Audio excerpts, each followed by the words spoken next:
All right, good morning, everybody. Getting started a few minutes late here. So we have a different study this morning. As you know, we've been trying to slot in more people with opportunities to teach throughout the school year. And Jason Brzezinski asked me for an opportunity to present a lesson.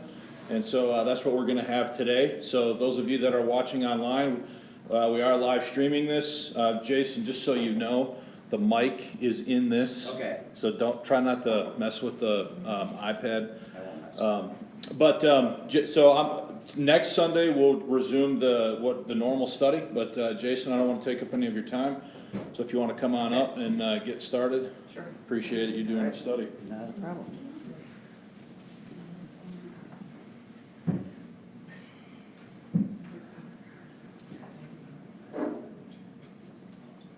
Good morning, everybody.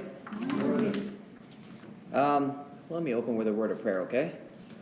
Dear Father, I thank you for this life that you've given me and everyone in here. I thank you for your Son and what he did for us on the cross, and I thank you for the opportunity to be up here to present your word. I pray that it's edifying to those who are listening. In Jesus Christ's name, amen. I prepared a study titled, When I'm Weak, Then I Am Strong, and this is a verse in 2 Corinthians. A lot of us know it pretty well. It's the verse where Paul's got the thorn in the flesh, and he asked the Lord 3 times if it could be removed, and the Lord said, I'm not going to do that. My grace is good enough for you. And then Paul goes on to say, I'd rather glory in my infirmities, for when I'm weak, then I am strong. So I'm going to talk about weakness, temptation, power, and kind of how all those fit in together. But before I do that, I want to give kind of a short testimony because this study has a lot of meaning in my life and what I've been through. That's kind of why I put it together. Most of you in here know me. My name's Jason. My wife Jacqueline and I don't believe Caleb, our firstborn, was born yet, but we started attending here in 2011, I think, or 12, maybe 2011, and left in 2013. I don't want to get into the details on why we left. I was thinking about it this morning driving here. Looking back on it, I shouldn't say think. I know it wasn't the right reason. At the time, I thought I left for the right reasons, but looking back, I know I didn't. But I can't second guess that because I am where I am today. I'm reminded of the verse in Romans where Paul says all things work together for the good. I mean, maybe some would disagree, but I think that includes evil and good. So sometimes we can't second guess ourselves. I had some pretty major strongholds that came to light in my life in 2018, February of 2018. And so I began addressing some of these. And called up Brian somewhere around then and told him my story. And he said, you're more than welcome to come back.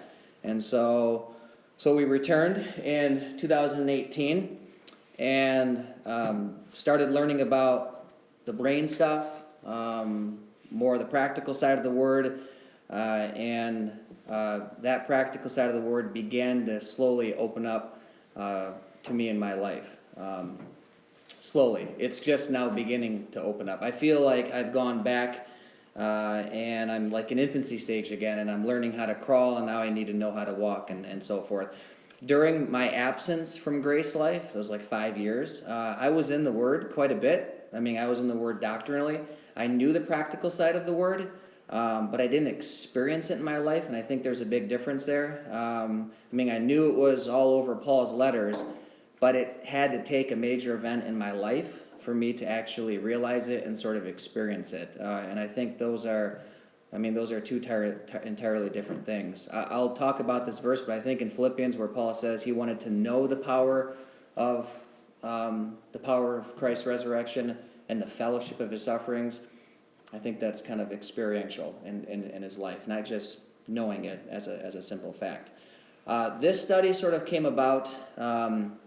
I have a pretty good friend in Montana, a brother in Christ, who asked me a question one day. he struggles with temptation and falling victim to it. And he asked me if his struggle against temptation and kind of falling to it could be considered an infirmity of the flesh. And I didn't think too long about it. I was actually driving when I was talking with him, and I said, yeah, I think your struggle could be considered an infirmity of the flesh. And he was referring to Romans 6:19, and I have it up here. It says, I speak after the manner of men because of the infirmity of your flesh, for as ye have yielded your members servants, for as ye have yielded your members servants to uncleanness and to iniquity unto iniquity, even so now yield your members servants to righteousness unto holiness. So I told him, I said, yeah, I think this could be considered an infirmity of the flesh. And he said, okay, so therefore I should take pleasure in infirmities, for when I am weak, then I am strong. And so now he's referring to 2 Corinthians, where Paul says, therefore I take pleasure in infirmities and reproaches and necessities and persecutions, for when I am weak, then I am strong.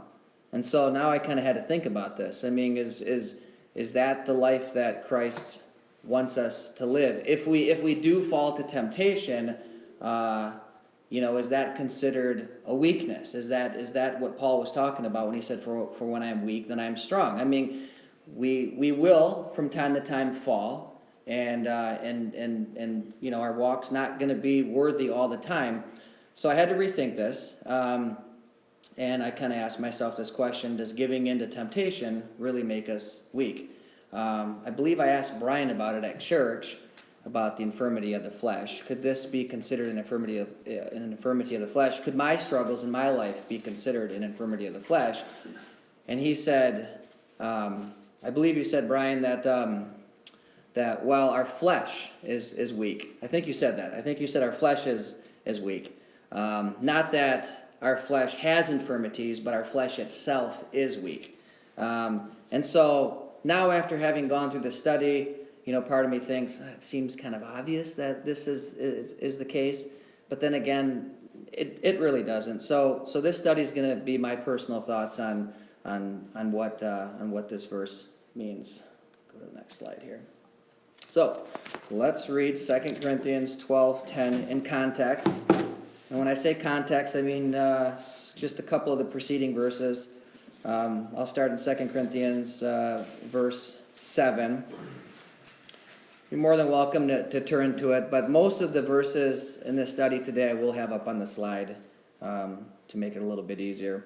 So, 2 Corinthians 12, verse 7, and lest I should be exalted above measure, through the abundance of the revelations there was given to me a thorn in the flesh, the messenger of Satan to buffet me, lest I should be exalted above measure. For this thing I besought the Lord thrice, that it might depart from me. And he said unto me, my grace is sufficient for thee, for my strength is made perfect in weakness. Most gladly therefore will I rather glory in my infirmities, that the power of Christ may rest upon me. Therefore I take pleasure in infirmities, in reproaches, in necessities, in persecutions, in distresses for Christ's sake, for when I am weak, then I am strong. Today I want to focus on this infirmities, the weakness part of it. I know that there's necessities and distresses and so forth, but I do want to focus on infirmities. So I kind of just want to go through this, pick some of this stuff out. We have a thorn in the flesh here. We know what that is. I mean, it's a messenger of Satan to buffet Paul. And buffet's a pretty serious term. I mean, that's, you think of a boxing match. I mean, there's some pretty serious stuff going on there. What this messenger of Satan entailed, I mean, it's anybody's guess. They could have been sort of deceptive brain messages. They could have been accusations. They could have been temptations. I mean, Satan's referred to a lot of different things in the scriptures. He is referred to as an accuser. I think Paul refers to him as a tempter somewhere in Thessalonians. And it's also important to note, too, that Christ's strength is made perfect in our weakness, in our flesh. And glorying, or in other words, kind of boasting in our weakness, because his strength is made perfect in that weakness, that in and of itself allows the power of Christ to rest upon us. And I have a note here that I believe the power of Christ resting upon us is actually different than the indwelling Holy Spirit that actually seals us until the day of redemption. I did look up rest, and Brian, might know more about this than me. May rest, that Greek word is in the subjunctive mood, which I believe indicates like probability or objective possibility, meaning it's sort of conditional, it's contingent upon if Paul's not boasting in his weakness and realizing how weak he really is, then there's a chance that the power of Christ may not rest upon him. In my opinion, I think that's what is being talked about here. And the Lord here is giving Paul strength to bear it. He's not saying that it's going to go away. I mean, Paul wanted this messenger of Satan, whatever it was that messed with him, he wanted it to go away. I mean, it was so bad where he actually had to ask him 3 different times for it to go away. So just keep in mind that he's giving Paul the ability to actually bear it, to carry it. So, speaking of our flesh, our flesh is weak. I think Romans 6:19, which says, I speak after the manner of men because of the infirmity of your flesh. That word infirmity is the same Greek word translated weakness in 2 Corinthians 12:9. For my strength is made perfect in weakness. And I believe Matthew 26:41, I know in an entirely different dispensation, might sort of prove that our flesh actually is weak, because I think Christ, when they were in the Garden of Gethsemane, said, watch and pray that you enter not into temptation. The spirit indeed is willing, but the flesh itself is weak. So here, the flesh is weak against temptation. Christ says, don't enter into temptation, for the flesh is weak. If you enter temptation, you're going to have a tough time against it, especially if you're using the flesh to fight against it. So I have a note here. The fact of our flesh being weak, so the simple fact of our flesh being weak does not make his strength perfect, but rather we are weakened on account of our flesh being weak against temptation. And so through that struggle or through that weakness, his strength is made perfect. I've experienced this firsthand. When I was struggling with some major strongholds in my life, I wasn't truly aware of how weak I really was. I mean, I would give in to the temptations, and then I wouldn't, and then I would, and so forth. And yeah, there's this element of shame and guilt and everything as you're going through that, but I didn't really realize how weak I really was. I didn't realize the spiritual significance of that and what I was really fighting up against. So, the messenger of Satan, the thorn in the flesh. I think Paul's kind of shedding more light, giving us more information, perhaps, on what that might be in Ephesians 6:12. I like to think the messenger of Satan could very well be what Paul talks about in Ephesians 6:12 here. For we wrestle not against flesh and blood, but against principalities, against powers, against the rulers of the darkness of this world, against spiritual wickedness in high places. Then Paul talks about the armor. I mean, as long as we are in these mortal bodies, we are absolutely going to be weak in this fight. I mean, without a doubt. If we're not putting on the armor, we have no chance. I mean, I don't know what it's like to put on the armor until a lot of my stuff was brought to the light, and now I realize what it's like to put on the armor. Can I have days where I'm not wearing my armor? Yeah, I can, and I feel like alligator bait. I mean, it's because if we don't have the armor on, we can attempt to fight against whatever we're fighting against, but we have no chance of actually, winning the battle, I guess, or having small victories. The devil. He's certainly at the epicenter of all of our struggles. I have a good list here of this. This isn't all the times that Paul mentions Satan or the devil, but it's a fair amount of them.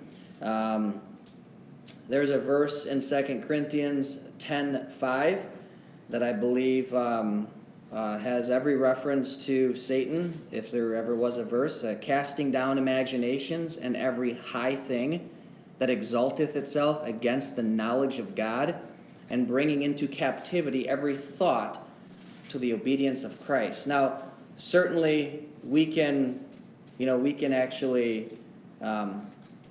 assume this role. And every high thing that exalteth itself, we can exalt ourselves. There's times where we can exalt ourselves against the knowledge of God.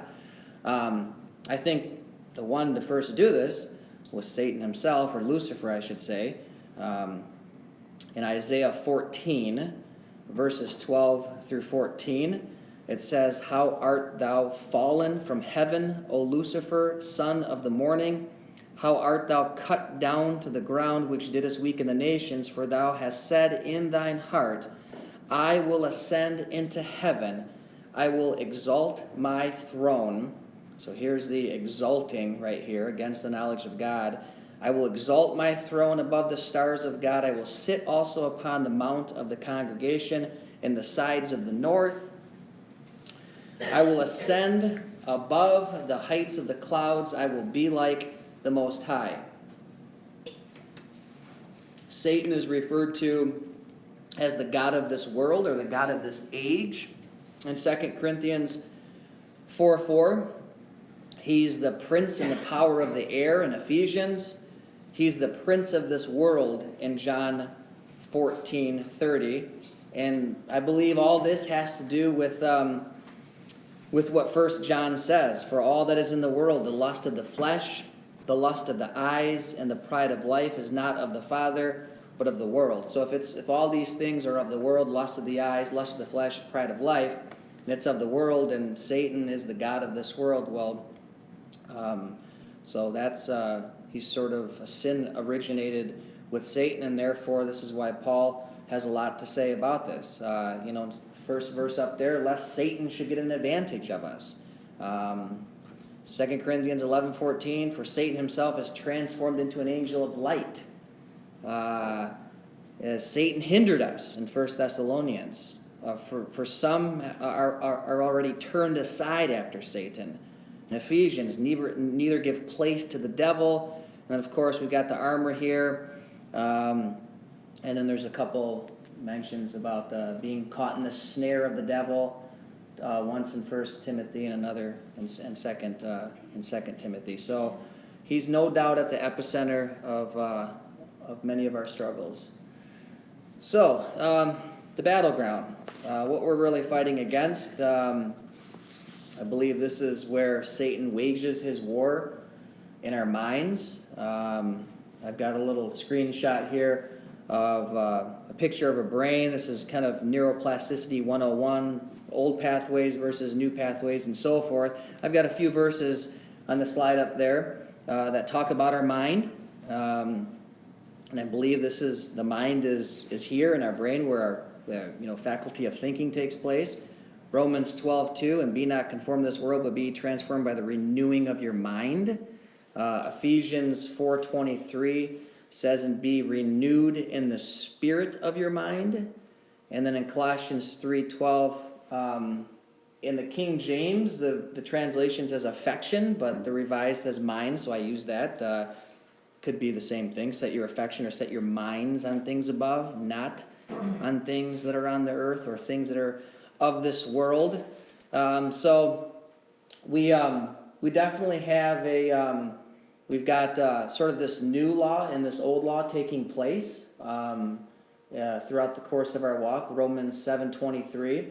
Paul says, "But I see another law in my members, warring against the law of my mind, and bringing me into captivity to the law of sin, which is in my members."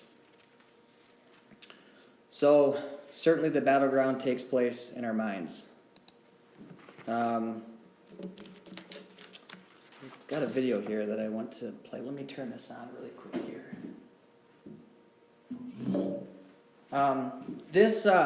I found this video. I was wondering whether I should show it or not, but there was a lot of talk in the conference about our brains and our old pathways and new pathways and so forth. And I just thought it was fitting, at least to me in my life and what I'm going through, and it helps me realize that it can be a struggle to carve out a new pathway in our brains, to think right, to think holy, to not follow old pathways, to not continuously follow point A to point B, point A to point B. And I know that can vary to some, I've traveled from point A to point B for a number of years, probably 25 years of my life, and now I'm having to go from point A to point C. So this video kind of explains a little bit about that.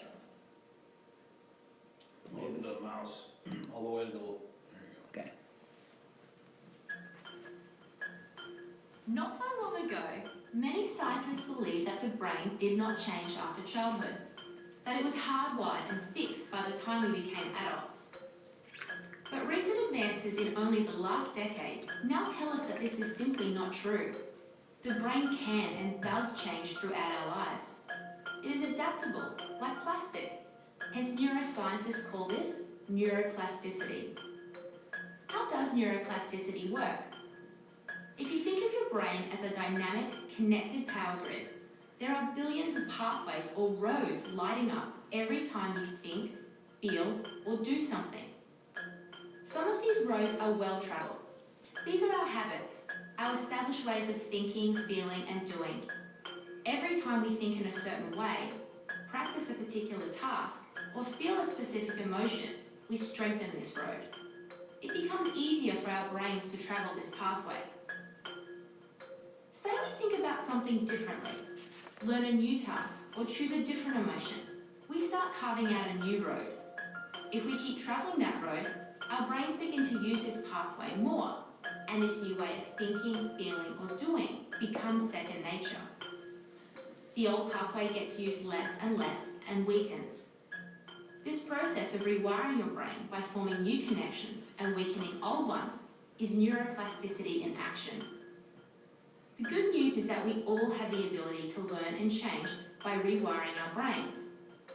If you have ever changed a bad habit or thought about something differently, you have carved a new pathway in your brain and experienced neuroplasticity firsthand. With repeated and directed attention towards your desired change, you can rewire your brain.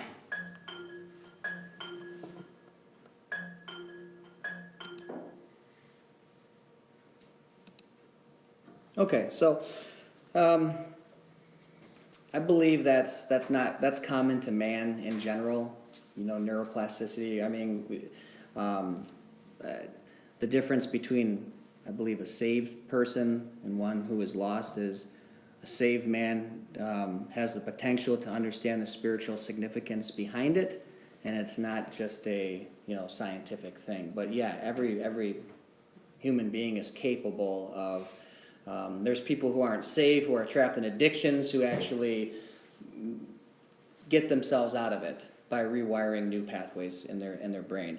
I like to learn about it because I will relate scripture to neuroplasticity and how our brain works. And you can be stuck in Romans 7 and relate a lot of those verses to that. And that's with this slide. I came across these verses when putting together this study, and I kind of thought to myself, it seems like there's a contradiction going on here. In Romans 7:19, Paul is saying, "For the good that I would, I do not, but the evil which I would not, that I do." And then in 2 Corinthians, he's telling them, "Well, see it that you do no evil." So I believe it's just an example of faulty brain wiring sort of getting in the way. I mean, was Paul capable of committing evil? Absolutely. And I think a large portion of Romans 7 is about, what happens when we do rely on the flesh. It's very easy to, I feel like that a lot of times where it could be an argument with my wife, or it could be temptation to do something that I don't want to do, that I know is wrong, that I used to do before, and give into it a lot more easier. And yeah, the evil that I don't want to do, I do. And And then here on the flip side, Paul saying, I pray that you do no evil. But I think it's just simply a choice. Jason, what's Yes. the verse in the black? The verse in the black, you can't see that, can you? Okay. It's Romans 8:6, and it says, "For to be carnally minded is death, but to be spiritually minded is life and peace." I have an arrow drawn from, "But the evil which I would not, that I do," in relation to being carnally minded and death. And then an arrow from spiritually minded, which is life and peace, to now that I pray that you do know evil. I think to choose to do good is a fight. It is for me. It's a fight, especially with regards to how my brain has been wired. And, everybody's different. A lot of it has to do with what we went through in our childhoods. What were we exposed to, and so forth and so forth. So we do have verses like Romans 6:6 that says our old man is crucified. I mean, that's pretty much plain and simple. I mean, he's dead. He's no longer living. But yet we have some of these verses like in Colossians where it says, "Mortify therefore your members which are upon the earth." So of course we're to be carnally minded is death, physical death, for the wages of sin is death, but also it's like a spiritual death. I mean, at least it is for me. When I'm carnally minded, it doesn't feel right, especially when I know that the Son of God himself lives within inside of me. And I don't know if that's a part of shame and guilt, possibly not, but I mean, death is a pretty serious term to say that to be carnally minded is death. So if I think a certain way that I know I shouldn't be thinking, and I feel shame and guilt, that feels like death. So I don't know if there's an association or a connection there or not. Feel free to chime in if you have any thoughts. So our old man is dead, but there's the struggle continues, and I think that's why Paul could utter in Romans 7:24. "O wretched man that I am, who shall deliver me from this body of death?" He could say that when he relied on his flesh. When Paul relied on his flesh, he could say, "O wretched man that I am." I mean, I have days where I say, "O wretched man that I am." And so, like when I rely on my flesh, I feel that way. And that's sort of going against, so I don't feel that there's anything wrong because I'm sort of, at least in feeling that way, "Oh, wretched man that I am," as long as I realize right then and there what my identity is and who Christ has made me to be. I'm complete in him. All my sins have been forgiven, period. So how could I be wretched? Well, I am in this flesh.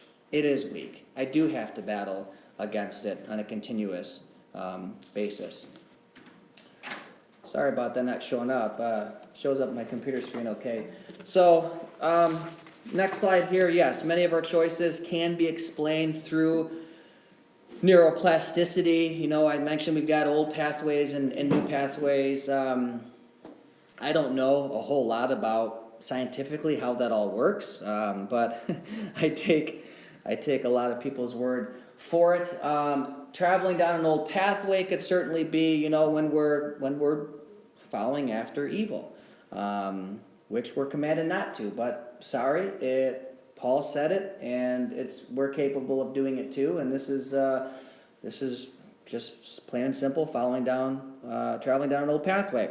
Traveling down a new pathway is when Paul says, "Now I pray to God that you do know evil," or that when you're spiritually minded, or there's that verse in Colossians, "Mortify therefore your members which are upon the earth." I mean, for me, when I do that, and I seriously do that, and I'm not giving in to any temptation that comes my way, I am establishing a new pathway, because that was not my mode before. My mode before was to just follow my old ways, and then, which was a constant, continuous struggle, falling into temptation and kind of giving into it. It's difficult to shake old behavioral patterns. This is why Paul in Romans 6:21 can say, "What fruit had ye then in those things whereof ye are now ashamed? For the end of those things is death." Again, I don't know if he's meaning physical death because, yeah, the wages of sin is death, but it's like a spiritual death when we're living in them. And speaking of living in them, in Colossians 3:7, he says, in the which ye also walked sometime when you lived in them. Or Ephesians 2 through 3, wherein in time past he walked according to the course of this world, according to the prince and the power of the air. So no doubt there's a struggle. What does it mean to feel weak? And this is personal with me. We feel weak not because we travel down old pathways, but because our old pathways never go away. I learned this through reading some about neuroplasticity, is that old pathways never go away. They're there. You can diminish them over time, but they're still there. Thus, the temptation is still want to do something that you know we shouldn't be doing. So it can be a constant struggle. I believe the Son of God himself can sympathize with our struggles against sin. There's a verse that I found in Hebrews 4:15, which says, for we have not an high priest which cannot be touched with the feeling of our infirmities, but was in all points tempted like as we are, yet without sin. In other words, I kind of wrote that out. Touch with the feeling sort of means sympathize. So we do not have a high priest which cannot sympathize with our weakness, but was tempted every way that we are, just without committing any sin. Of course, he was sinless, but it says here that he was tempted. And I believe that temptations cause us to feel weak, according to this verse, because he can sympathize with our weakness, because he himself was actually tempted at all points, like we are. There's 3 examples that I'd like to show of Christ's temptations. The first one is in Luke 4, verses 12 through 14, which says, and Jesus answering said unto him, it is said, thou shalt not tempt the Lord thy God. He's speaking to the devil here. Thou shalt not tempt the Lord thy God. And when the devil had ended all the temptation, he departed from him for a season, and Jesus returned in the power of the Spirit into Galilee, and there went out a fame of him through all the region round about. I found here in Luke, I believe it's in that same chapter 4, verses 2, that Christ was tempted for 40 days, being 40 days tempted of the devil. That's pretty significant. That's some major temptations going on there. And then, just last night I actually thought of this acronym called HALT. You can read it all over the internet. It's prevalent in like AA groups and that sort of thing, self-help groups. But HALT just means hungry, angry, lonely, tired. And they say, you're more susceptible to giving into something if you're hungry, angry, lonely, tired. So, yes, God himself was manifested in the flesh. So, was he hungry? Yeah, he possibly could have been hungry. Not sure if he was angry. I suppose he could have been angry with all the temptation that Satan brought to him. Was he lonely? I don't know. He was by himself out there for 40 days. Was he tired? I'm sure he was extremely, extremely tired. So Christ is tempted. He rejects all of the temptations and then returns in the power of the Spirit. So that's one example of Christ's temptations. Another one here is Luke chapter 22, verses 42 through 44, which says, saying, Father, if thou be willing, remove this cup from me. And I believe this is the Garden of Gethsemane. Nevertheless, not my will, but thine be done. And there appeared an angel unto him from heaven, strengthening him, and being in an agony.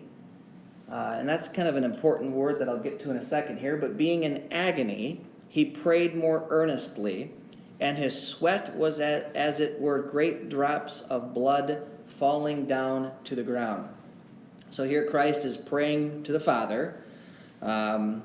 He's tempted in a way. He wants the Father's will, or his will, however you want to think of that, to be done. But nonetheless, he's in human flesh. So he's tempted, and I know he was tempted because he had to be strengthened or given power by an angel of God, and he's in agony, which I look at this way as he has a deep awareness of this struggle, and he prays even the more. He prays even more. He has a deep awareness of this struggle. He's in agony. And so here is the weakness the Son of God experienced. And so we too don't have to sin or live in sin to feel our own weakness. He was crucified through weakness. 2 Corinthians 13:4 says, "For though he was crucified through weakness, yet he liveth by the power of God." And then Paul also says, "For we also are weak in him." And then that's sort of, that for me it ties into 2 Corinthians 12:9. "And he said unto me, My grace is sufficient for thee, for my strength is made perfect in weakness." So Christ himself was crucified through weakness, and we also are weak in him. And again, as long as we're in these mortal bodies, this weakness is going to be prevalent. This word agony, this is kind of interesting. This is the first verse up there, Luke 22:44 is and being in agony, he prayed more earnestly. That word is also used in 2 Timothy 4:7. It's translated fight there. It's translated fight. And the verb form of that same Greek word is translated fought in that verse. And then if we go to Hebrews 12:1, that same word agon or agony, the word that's translated agony in Luke 22 is translated race in Hebrews 12:1, which when we think of a race, we think of endurance, something that's difficult to actually get through. And it's also used in 1 Timothy 6:12, where Paul says, "Fight the good fight of faith." Again, he's using the verb form and the noun form of that word, which is translated agony in Luke 22. And when you read the context, which we won't do here, but when you read the context in 1 Timothy 6:12, it's about fleeing these things. He's talking to Timothy, flee these things and follow after this. So fight the good fight of faith. So there's a practical implication to that in our lives, about fleeing something and then following after something. It has the idea of laboring. The word is also used in Colossians 4:12, translated laboring fervently, always laboring fervently. I believe he was referring to Epaphras there. But so Darby, there's an interesting translation. Darby, not for some reason, but he chose to use the word combat for that. And so when you look up the word fight or combat in the dictionary, in Webster's 1828 dictionary, they really carry the same meaning. Fight says to carry on contention, to maintain a struggle for victory over enemies, and actually lists 2 Timothy 4:7 there. In combat, pretty much the same thing, a fighting, a struggle to resist, overthrow, or conquer, contest by force, engagement, battle, as the combat of armies. Yeah, when we think of war, we think of the word combat, and there's usually always pain of some sort, whether mental or physical, when we think of combat. And that's the race which Paul ran. That's the fight that he actually fought. I don't know why that did that, but it was kind of cool. Maybe I was playing around with it or something. Let's see here. Okay, getting towards the end here. So, of course, the good news is we are not alone in this fight. The Spirit certainly assists us. In Romans 8:26, Paul says, likewise, the Spirit also helpeth our infirmities, or helpeth our weaknesses, for we know not what we should pray for as we ought, but the Spirit itself maketh intercession for us with groanings which cannot be uttered. So yeah, the Spirit helps us in our weakness. Ephesians 6, Paul sort of commands the Ephesians to be strong in the Lord. Now, to be strong in the Lord doesn't mean that we're not weak. It means that we're weak. So our weakness can actually be translated into his strength. That's what he said. My strength is made perfect through your weakness. Be strong. This is a command. Paul is instructing them to be strong. In other words, we can have a choice not to be strong. At least it can be easy for me not to be strong at times. Paul also instructs them to put on. These words are both in the imperative mood, which I believe means a command. So yeah, his strength is made perfect through our weakness. Paul wanted to, this is an interesting verse, he wanted to know the power of Christ's resurrection and the fellowship of his sufferings, being made conformable unto his death. I believe know here, when Paul says I wanted to know the power of his resurrection, it's that he wanted to somehow experience it in this life. I mean, I think Paul knew that he was going to be resurrected. I think there's somewhere in there it says, if by any means I might attain unto the resurrection of the dead. Well, I've always thought about that verse because I think Paul was sure of his resurrection, but I think that he wanted to know the power of Christ's resurrection and have a part in the fellowship in Christ's sufferings, and in a way be made conformable unto his death in this life, in this walk. So what are his sufferings? What are Christ's sufferings? Because Paul does say he wanted to know the fellowship of his sufferings. I think we get a little hint at what it might mean back in Hebrews 2, 17 through 18 says, wherefore in all things it behooved him to be made like unto his brethren, that he might be a merciful and faithful high priest in things pertaining to God, to make reconciliation for the sins of the people. For in that he himself hath suffered, being tempted, he is able to succor them that are tempted. So I had to look up this word succor. Am I pronouncing that right? Succor? Sorry, succor. However you say it as the teacher. Okay. Didn't sound right, but succor sounds better. Succor. In the dictionary here, 1828 Webster's Dictionary, literally to run to or run to support, hence to help or relieve when in difficulty, want, or distress. Certainly he did that to me in my life back in February of 2018. Except he came running to me. I don't think it was me so much running to him, but nonetheless. And I think this kind of ties into what Paul says here in 1 Corinthians 10:13. It's up in the slide there. There hath no temptation taken you, but such as is common to man. But God is faithful, who will not suffer you to be tempted above that ye are able, but will with the temptation also make a way of escape, that ye may able to bear it. So, in other words, Paul is saying that the Lord will give us the ability to bear it, to get through it. And that word bear, the other two times it's used, it's translated endure or endured. So, kind of ties into, the word agony being translated race in Hebrews there. And Paul's saying here in 1 Corinthians that we should be able to endure it or kind of get through it. So bearing a temptation or carrying the weight of it doesn't mean that we give into it, but that we bear it. And he's the perfect example because he himself suffered being tempted like us.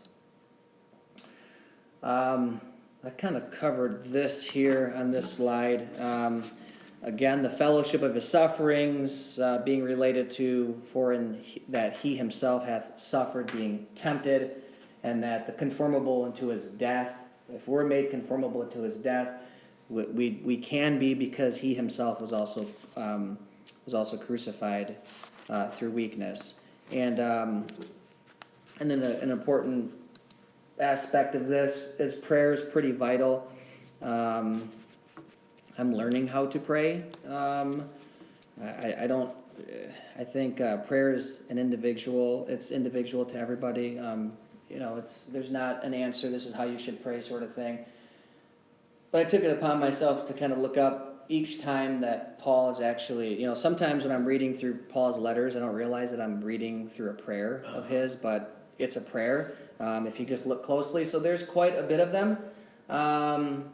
So I believe when we're aware of our weakness, at least for me, it definitely carries a conviction for wanting to need him. And I believe that my strongholds and a lot of the garbage that I was dealing with in my life came about because of my wife's prayers for me, and I do believe in that.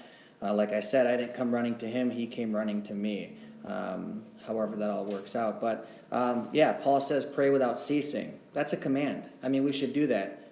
I was talking with Craig and Carrie last night over dinner, and pray without ceasing. I'm trying to learn to just talk to God, talk to him like he's a friend of mine. If I'm driving, or if a temptation comes into my mind, what do I do? The old me is like, okay, well, I don't need you, Lord, and I'm just going to try to deal with this myself, kind of thing. But it doesn't work so well. So, like I said, I'm in an infancy stage, learning how to crawl all over again, and I think prayer is a very, very vital aspect of feeling my weakness.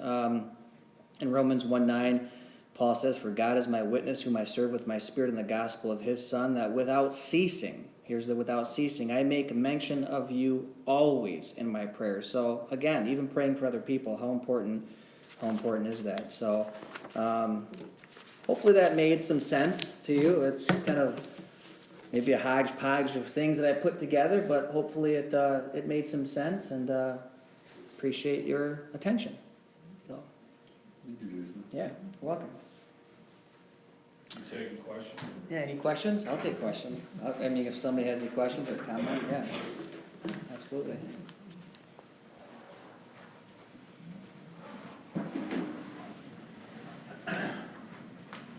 All right, well, we want to thank Jason for his lesson. This will go on the internet. I'm going to request that you send me that PowerPoint again with the changes so that I can save it as a PDF and put it on the church website, if you're okay with that. Mm-hmm. Next Sunday, we'll continue with the class, studying the issues related to the translation and preservation of the text. Next Sunday, I'm going to teach the second lesson on the life and times of William Tyndale. So we're looking at that translation and his life and circumstances. So I'm going to cut this off here. We're done a few minutes early. So if you want to help us clean stuff up, that'd be appreciated. But I want to thank Jason for the lesson. So I am